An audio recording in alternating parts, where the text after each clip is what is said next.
Hello again. In this lecture, we will be discussing how to master the art of delegation to maximize the productivity of you and your team.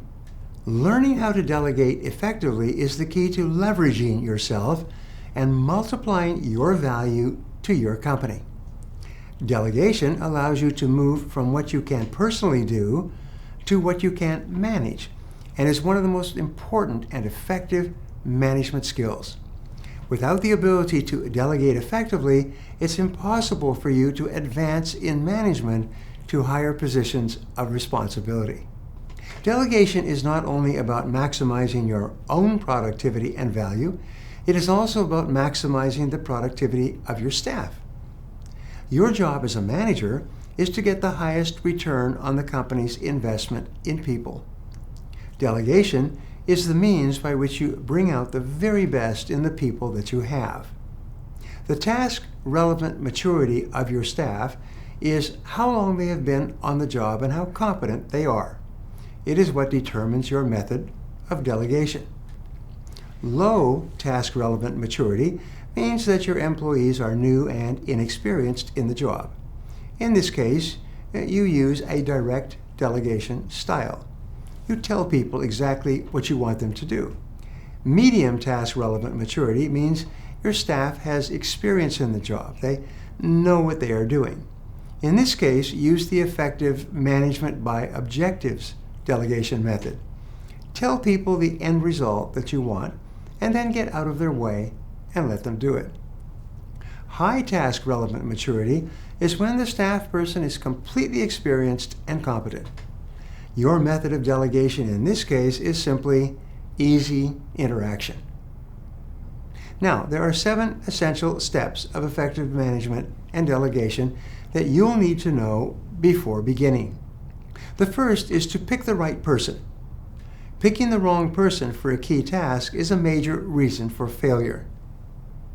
The second is to match the requirements of the job to the abilities of the person.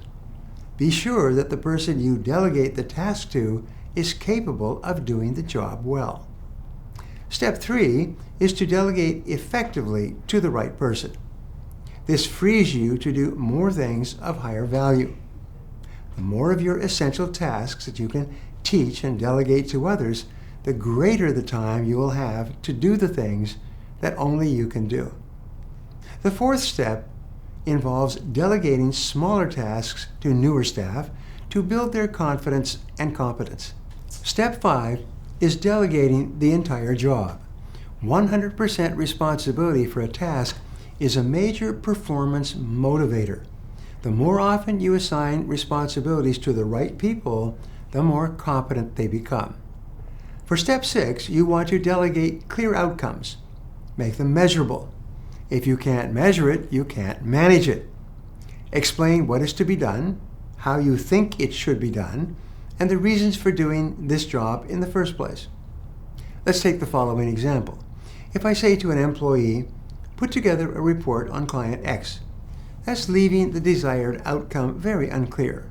If I were to adjust my request to put together a monthly report on client X that I can deliver to them on Friday, that's semi-clear, but the content of the report is still vague. They could send back a perfectly good report that excludes the key metrics that I was looking to discuss with the client. The best way to phrase this delegated task would be, put together a monthly report on client X that I can deliver to them on Friday.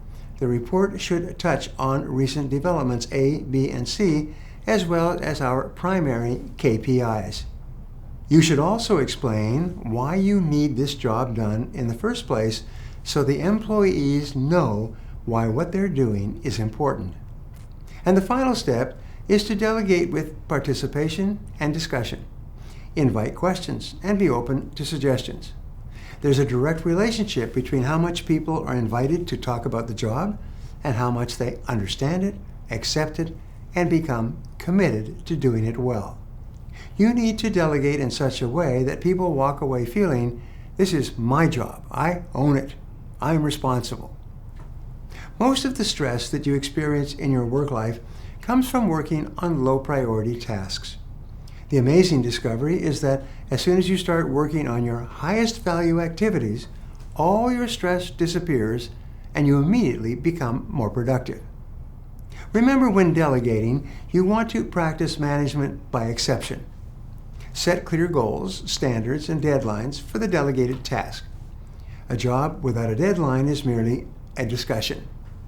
Then, tell people to come back to you only if they have a problem. If they are on schedule and on budget, they do not need to report. You can assume that they have the job under control. The key to growing your people is learning how to delegate and develop your effective management skills. When you learn how to delegate effectively with a few staff members, you will soon be given more people to delegate to, plus greater responsibilities as a result of your delegation and effective management skills.